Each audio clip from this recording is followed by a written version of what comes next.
Okay, thank you for coming this evening. Before we begin, let me just get some basics out there. There are restrooms in the back corner there. There'll be refreshments for the meet and greet. Over to the right, there's a sign-in sheet if anybody would like to sign in, participants. And also, if anyone is interested in joining CEPTA, there's a sign-in sheet back there for that. I'd like to cover a couple of future topics. In May, CEPTA is looking to do their continuing series, The Many Faces of Education. There'll be school representatives will be invited back for a third session, and we'll have a question and answer period again. Also in June, CEPTA is trying to arrange a presentation dealing with the U.S. and Pennsylvania state constitutions. There's also two upcoming events dealing with education. The first is an event that will be held Thursday, April 19th. Some school board members will be present, and you can come and help give your suggestions for the upcoming budget, ask questions. There's more information available over on the table to the side. And also, EPIC will be holding an education forum as well. That will be on,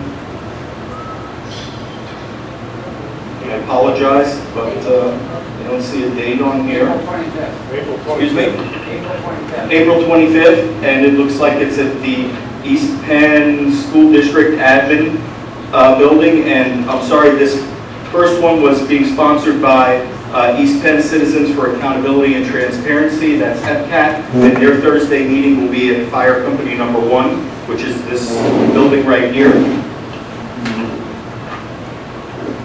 For everyone's awareness, this event and all public events like this are videotaped, and you could view them if you go to www.epcat.us. There's information there. If you want to sign up, you can also be notified of future events like this. We ask that there be no other recordings made of this meeting. If anyone is interested in getting a copy, they can notify EPCAT, and EPCAT can provide copies. After the forum this evening, CEPTA will be having a meeting, so I would ask that all CEPTA members please stay after the meet and greet so that CEPTA can have its normal meeting. At this point, I would like to start this meeting.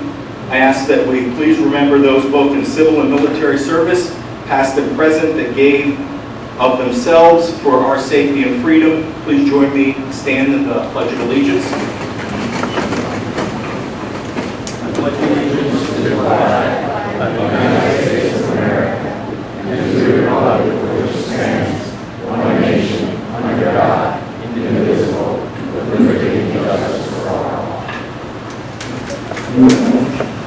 Once again, I'd like to thank everyone for coming on behalf of CEPTA Candidates tonight. Unfortunately, I'd like to start off with an apology. It appears that Patrick Slattery and Brian McKenzie will not be joining us this evening for the debate.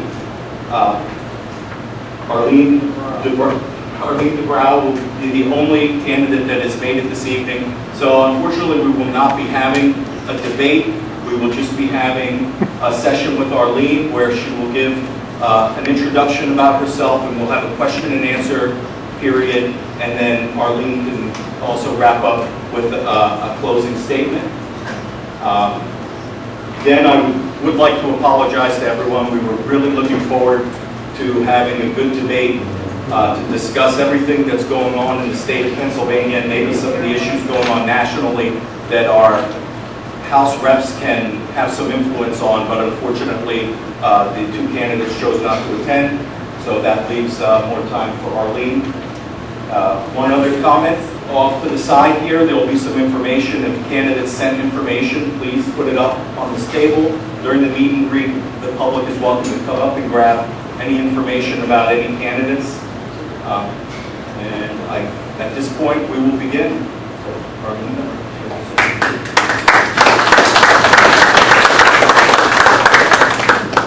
Overwhelmed by the amount of people here this evening. I want to thank you for coming out, because I know everybody has a very busy life and a hectic schedule, and to make time to do this, I'm overwhelmed.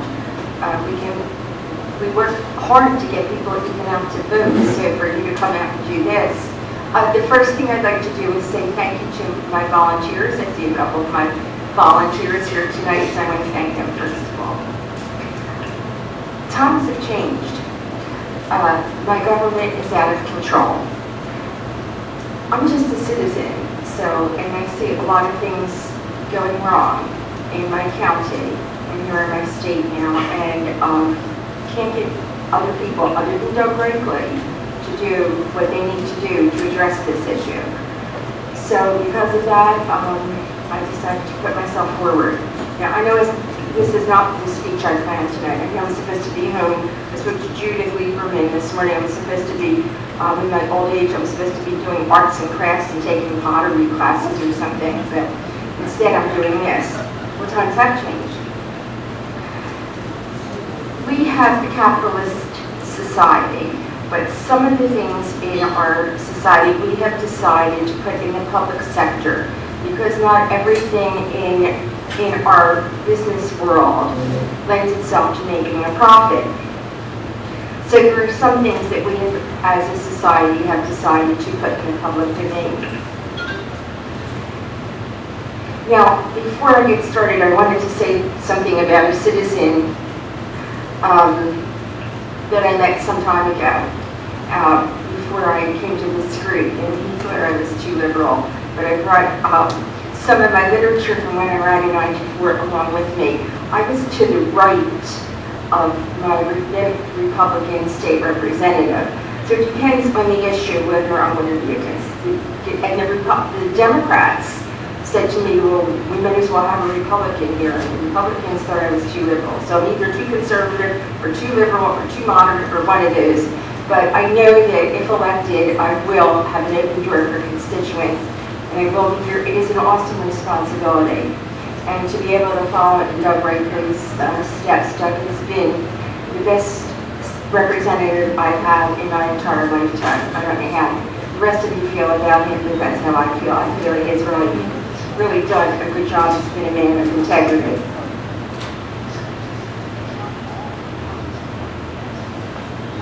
The major issue that I see in this election is an out-of-control government.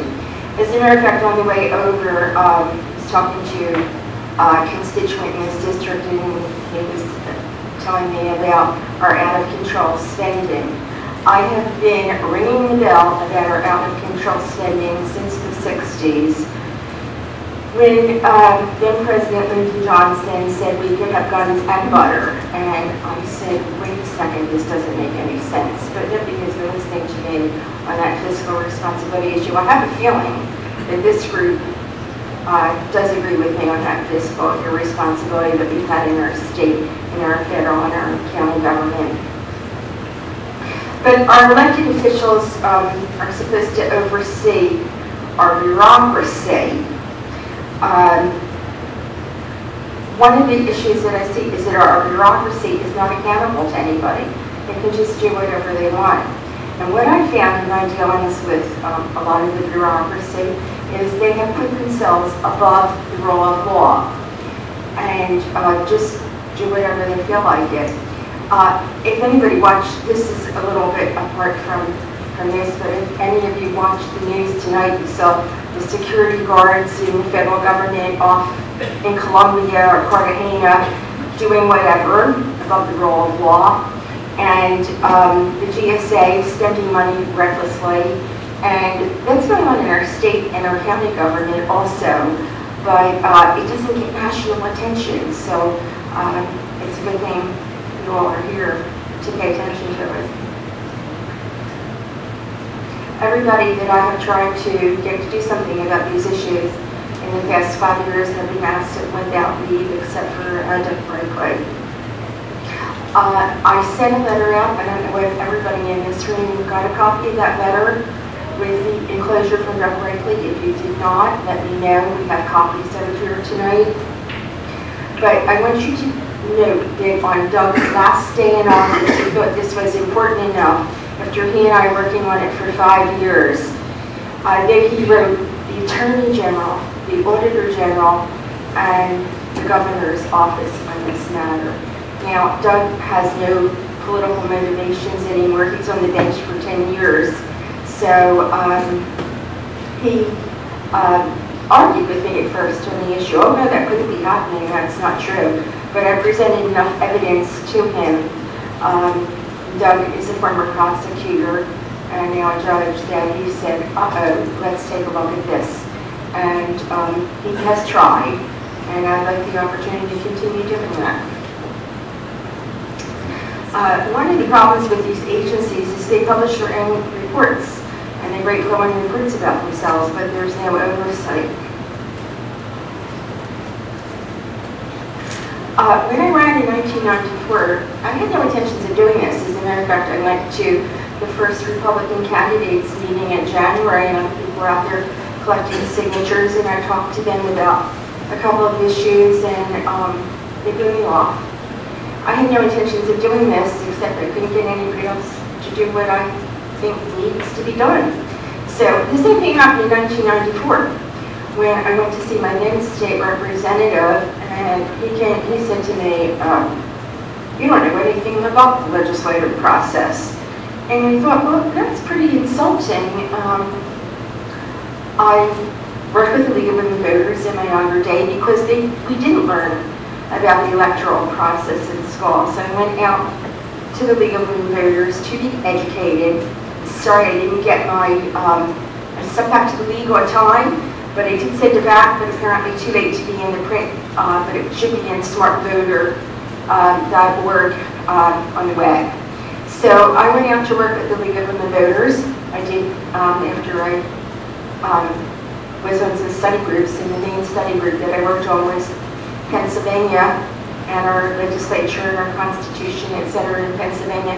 Then I did nonpartisan voter education for the League of Women Voters, went out to school districts and to various places and did nonpartisan voter education for them. But in 1994, after knowing something about this a little bit, when my then legislator said to me, you don't understand the legislative process, I met up with some other people that he had talked to like that, and at that time, those Republicans wanted me to change my party registration, and I did not. So, but I did, but not for this. I did last April 16th, the very last day to change registrations, April 16, 2011, to help the reform team. They were called the reform team that ran for commission last year.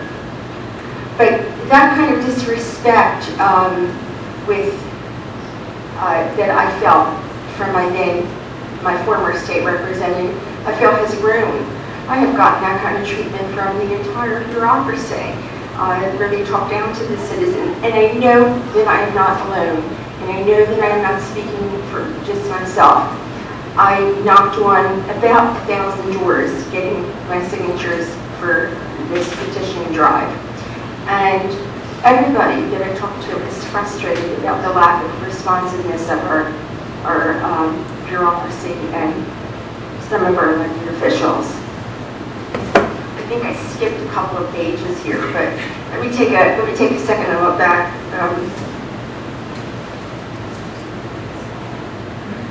I want to give you a little anecdote about something. I met a lot of people during the past couple of months, and I met somebody when we were at Sammy's Pizzeria. Rob was there, Charles was there, a couple other people were there, and somebody came up to me and asked me a real fast question, and they went, you know, we have complex problems in this society today.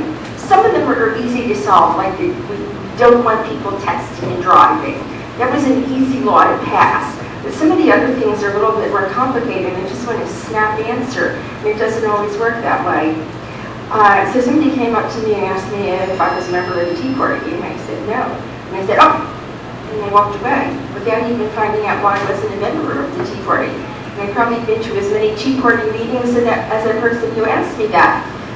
Because the meetings that I went to, they were doing what I did 50 years ago. They were informing people about the electoral process, telling them about the ballot, that kind of thing. So I didn't see a point for me to continue going, but I have been in several Tea Party type meetings over the past several years, as well as other meetings. I also run along with me in addition to the letter. I see some people diligently writing questions for me. I think they're about ready to ask me hard questions. But I also brought along with me a photocopy of the postcard that hopefully you'll be getting tomorrow. I don't have a big 9 by 12 piece that some of the other candidates sent out today. They have big campaign budgets. My budget is my couple of volunteers and my kitchen table. Target helps out sometimes there too. Kitty cat, it's helped like some of the stamps for us. But that's our low budget campaign. So they have big pieces of literature, and I have a little postcard coming tomorrow for you to take a look at. I hope that will be enough. I'm the only one of the candidates who will not be indebted to any of the party bosses. So I will be free, and I do not believe the Democratic State Committee or Republican State Committee is putting this amount of money into mailings and into commercials on Fox and not expecting people to walk in lockstep with them. And I say that as a former member of the Democratic State Committee. They expected you to just walk in lockstep. And I think you all know here tonight that I'm not walking in lockstep. So, if you have any questions? Before we begin the question and answer portion of the meeting tonight, I just wanted to make a quick comment. We welcome questions from everybody. The only thing I ask is that they be questions and not statements. Let's leave the political statements for the candidates. So please feel free to ask as many questions. Charles? You were talking about what you and Doug Rightly were working on what was needed to be changed. You never said what the subject was. Lehigh County Area Agency on Aging.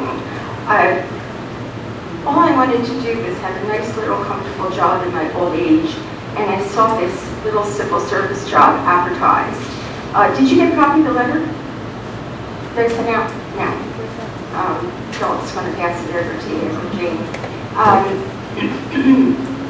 And it asked for, it was a civil service position. I took the test, I got a very good grade in it. But the test also said that age preference would be given to if you were over 60. And instead, I got a letter from the director of that department saying that they didn't have money if they were in for an interview to fill the job. And I thought that was strange because the government agencies budget ahead of time for these positions. And then they sent me a month later, they sent me another form, are you available? And I said back the answer, yes I am. And then I called to schedule an interview, and they didn't call me back. And instead I got a letter saying you waived your rights to be hired. So I called the Civil Service Commission and talked to the chairman, Dr. Marlon Creedy. And Dr. Marlon Creedy negotiated with this agency director for 6 months for me to be hired. And day one, they started retaliation against me. Now, not only did they start retaliation against me, but they started retaliation against my caseload also. Followed by 8 months of this retaliation on a daily basis, delivered to me, plus my caseload. I have evidence of it, right off of the county's computers. And I think Lynn Donches has read it in detail, and I think John knows about it in detail, also so does Doug. And followed by a corrupt hearing. And Doug couched it very nicely in judge-like terms. He said there could be no other reason that this attorney was disciplined. But to you and me, we were just caught, there was a bribe, money changed hands. So, and I was promised a new hearing by the then chairman of the Civil Service Commission. My petition to the then chairman, my letters were intercepted by a bureaucrat in Harrisburg. I have been unable so far to get my commissioners to do an investigation into this. I've been unable to get any progress made in having the Civil Service Commission do what they're supposed to do, according to the law. According to the law, if anything has changed since an order has been handed down, I should have received a new hearing. They're operating outside of the law. It's nice to know that our bureaucracy is here. Take a copy of, Jane already asked you a copy of Doug's letter. Rob. Yeah. A former candidate. First of all, thank you very much for coming. You're the only person that's running that's shown the will to actually debate. I think your first sentence was that you thought that the state government is out of control. It seems to me as though the state government is running for the purpose of just making the state government bigger and making everything bigger to the detriment of our citizens.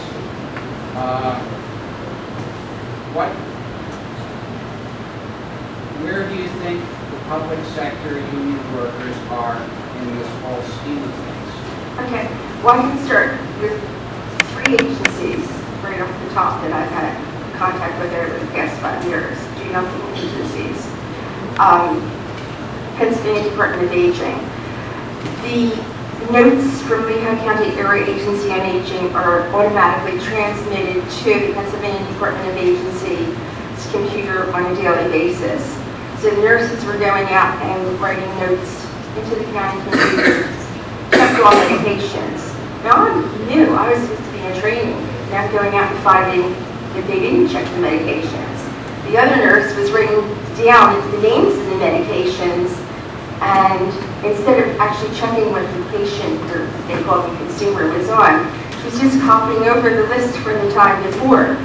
And these are people that are on multiple medications, seeing multiple providers, physicians, and the computer can't check to see if they're on the right medications. This is what we're paying the nurses and the case managers to go out and do, and they weren't doing it. Now the case managers weren't even doing it at all. This is the first thing on the list they're supposed to do on home health care. By the way, Rob, you know, this is a federal issue, but I know the business that you're in, this would probably be a good time, you know, when they're talking about the Buffett rule and it isn't fair. How do people get through 12 years of school in this country and not learn about this diversity? So, but that would be like a simple statement for Republican Party to come back at, isn't fair, on the Buffett rule slogan on our taxes. Did I answer your question? Oh, well, I only gave you one agency. The Civil Service Commission that has rules to follow and isn't bothering to follow them, as you saw by Doug's letter. Did you get a copy of that also? Okay. You saw that letter December 30th. They can't be bothered to follow their own rules either. And the legislature makes these laws, but they're just a disparity between the law that the legislature makes and how it's carried out. They just seem to do whatever they want. The other department that I've had personal contact with is Department of Licensing, Bureau, Department of State. Within the Department of State, the Bureau of Professional Licensing, the person there, the secretary there, just said to me, oh ho ho ho, and called the actual nurse who withheld services from consumers, and she said no, she didn't do it, and he said, oh okay, and that was the end of that. So there's 3 agencies, Department of State, Civil Service Commission, and the Pennsylvania Department of Agency that I would start with. James, with that answer was good. Thank you, James. You're going to be afraid, yeah. Your question? I would like to know how you stand on the subject of disabilities, mental and physical.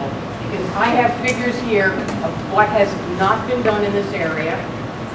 And nobody, I have addressed every elected official we have from the state on down, and nobody's doing anything. And I gladly give you these numbers.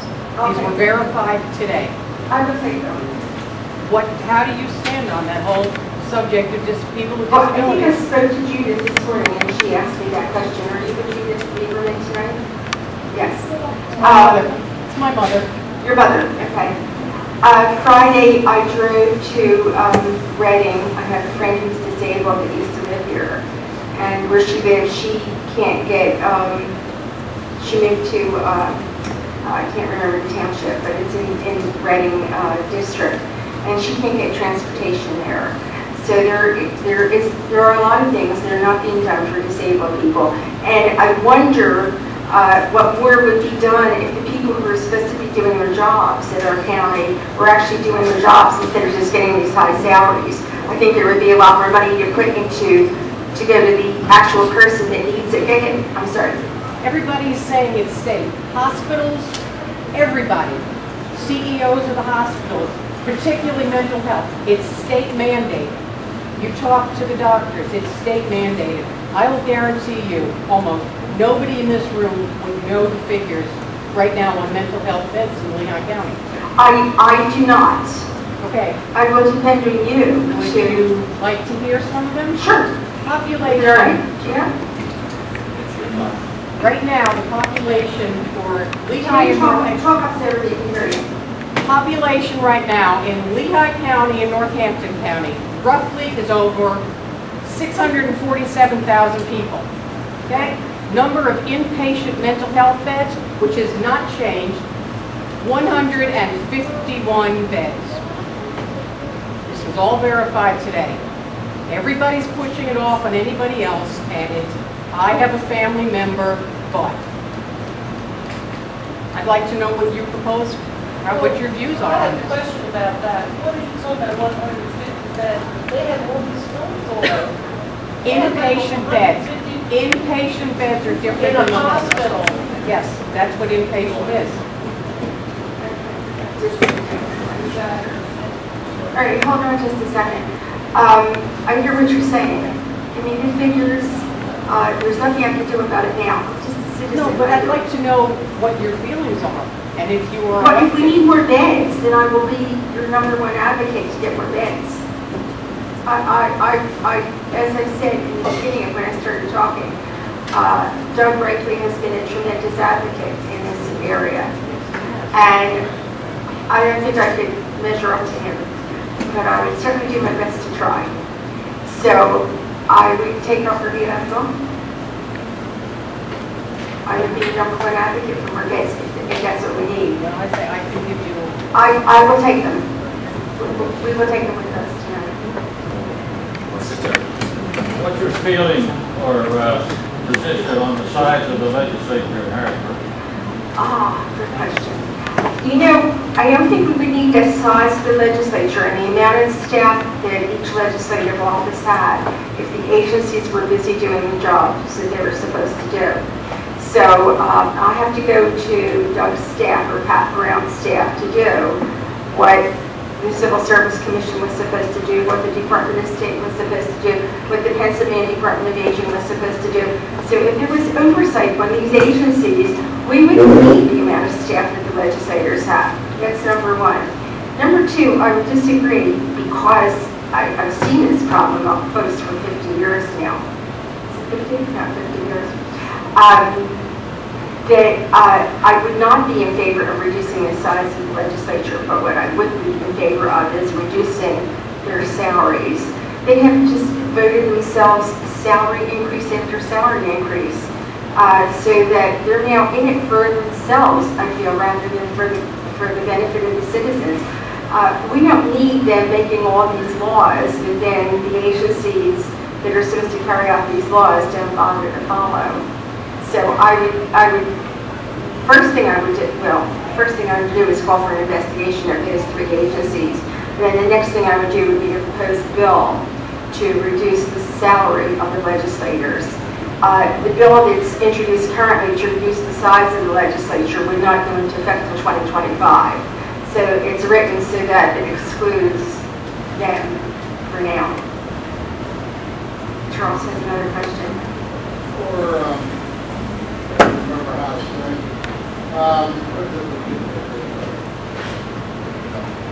Term limits. Term limits. How do Yes, you sir. feel about term limits? Okay. If you read the letter that I sent out, if you don't have a copy of it, Jane will pass it down to you. The letter that I wrote. I said that I will serve for 2 terms and no more. I'll give Mackenzie or Slatery a term limit in November when you elect me. So they'll get a term limit. They'll be done in January when I get sworn in. Any other questions? Yes, sir. Yes, ma'am, I was hoping the other candidates would be here tonight, but... I was hoping they would be too. I guess they couldn't stand up to the challenge. Very hard. Okay. You're going to learn if you're elected that the largest expenditure in the Commonwealth of Pennsylvania is the Department of Welfare. I work for an agency, and now I can say what I want to say because I no longer work and I'm going to retire. Right? So I'm now free to speak. Which department did you work for? Office of the Inspector General is a welfare fraud investigator. Okay. My job was to find welfare fraud, which is rampant in this Commonwealth. Absolutely. It's beyond belief. The question to me, or the question to you, by me is, as a state legislator, because currently, the Department of Welfare's budget, okay, the expenditures are not controlled by the legislators. It's controlled by DPW managers, and they set the eligibilities to receive welfare. I'm not talking food stamps, that's a federal program. I'm talking cash grants, special allowances, special educations, and I'm not talking about our special citizens, if you understand what I'm trying to say. Okay? Along with medical assistance for what I'm going to call children that are born to parents not of this country. I can't think of a better terminology. I understand. I hear you. As a legislator, what would you do to get the legislators to control DPW's budget by eligibility requirements? What would you give any thought to that? All right. Well, I'm afraid to make a couple of proposals because the last time I made proposals on the welfare system was to Jim Gerlach. And he sat in my living room with the old legal pad and wrote notes. And then he proposed everything that I said, but he took credit for it. So he didn't give me any credit for Jim Gerlach. Jim's now congressman, right? Where is he? Yeah. And one of the proposals that I made then, which has still not been adopted, is people who are receiving SSI, supplemental security income, for instance. All of their money is not taken into consideration, all of the benefits they receive is not taken into consideration when they consider medical assistance and food stamps, etc. So if they're getting Section 8 housing or, well, primarily Section 8 housing, so your apartment is being paid for by the citizens, that is not considered money. They don't take that income into consideration when they look at how much they get in food stamps or medical assistance.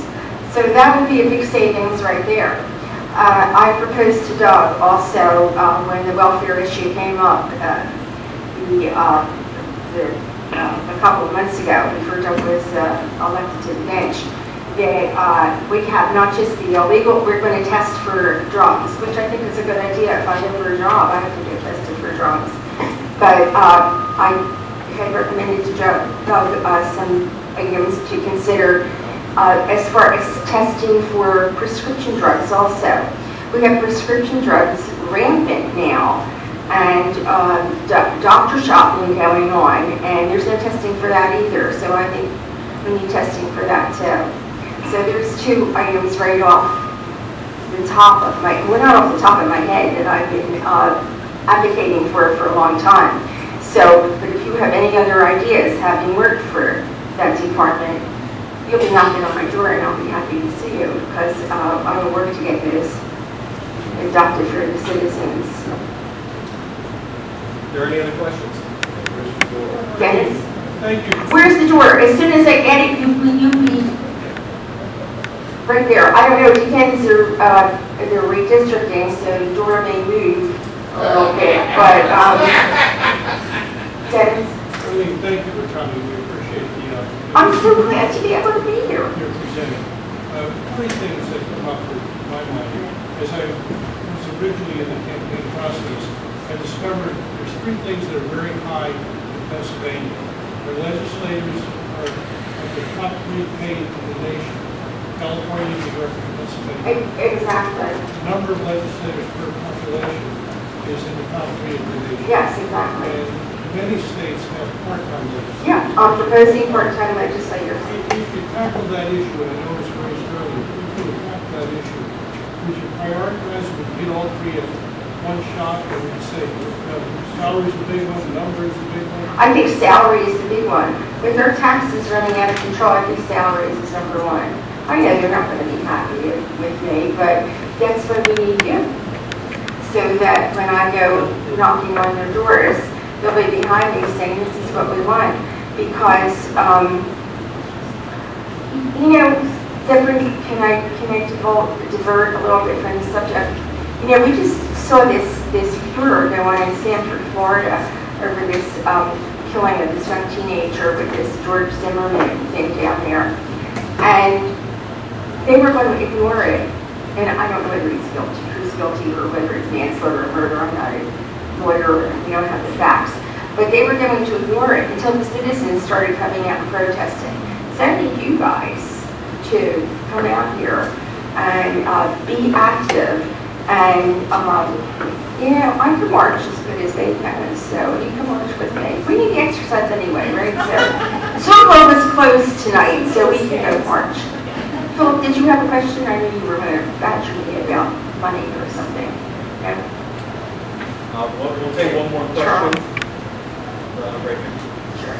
Hi, first, Ms. Dowd, I'd like to just say we appreciate you running for office here tonight. Anyone who runs locally for any office, it's certainly a huge commitment of time to the treasurer, and it's very much appreciated. Thank you. My question really ties in two issues primarily. Marcellus Shale, whether you pro or con, it's a reality, it's happening. Now that does represent an opportunity here where you do the revenue that we would have. My question is, farmland preservation easements, which has been a big successful program county-wide, is previously funded by $20.5 million, give or take, in cigarette sales taxes. That money recently by Governor Corbin has been taken away. So my question is, would you consider taking Marcellus Shale tax revenue and applying that to farmland preservation easements? And what do you do? Because you sound like you have the figures right at your, you know, at your fingertips. I own a small business locally. I own a company. Okay. This is my business partner. We do photography, wedding videography. Okay. Yeah, when I ran for this position in 1994, when I was with the other party, as I was very active in farmland preservation, I have a concern about Marcellus Shale, period. In the past 5 years, I used to trust my government. I thought the government was here to help people. And in the past 5 years, my opinion has changed a lot. So I don't know whether I trust my government on the drilling. You know, now one of the constituents here suggested that we do the drilling in a limited fashion and test it out to make sure it's safe, as safe as can be. So those funds are going to be a problem at this point. But I no longer trust my government, so we have to. I feel like we've gotten out of control. We really need to take the situation back.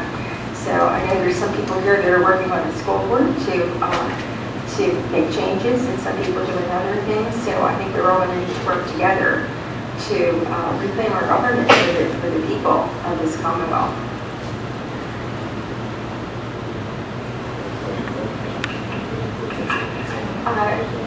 Is there any, well, I don't have a closing statement per se. If there's anything anybody wants to know that I haven't addressed, or, well, April 24th is the primary. The polls are open from 7 o'clock to 8 o'clock. So I know you people will be out to vote. If anybody wants to volunteer to help, we can use election day volunteers. I don't know whether it makes a difference handing something out at the polls at the last minute, but people may not come out because they think it's already settled because the presidential election is already decided. So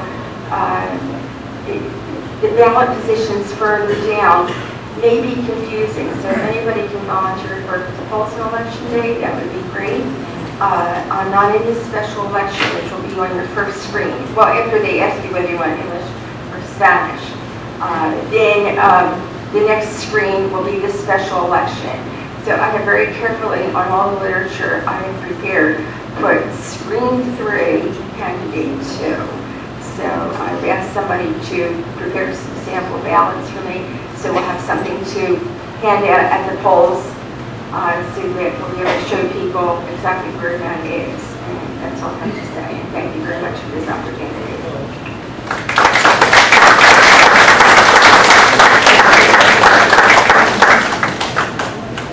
Thank you for coming this evening. Thank you, Mr. Brown, for Arlene. Thank you, Arlene, for coming out and facing the public. And again, I apologize to everyone that the remaining 2 candidates could not attend.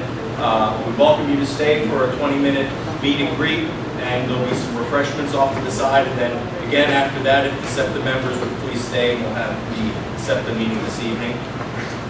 What reason did the other candidates give for not showing up? I don't know if there were any particular reasons given, so I apologize for that. I believe Mr. McKenzie said that he had another commitment for this evening, and I'm not sure of the reason Mr. Slattery gave, if it had something to do with the fact that this was a SEPTA event, that might have had something to do with the reason he didn't attend. But they were committed up until yesterday and this morning. We would have given you notice that they weren't coming, so I apologize again for that. And also, there's information in the front here. Feel free to stop by and pick it up. Thank you very much.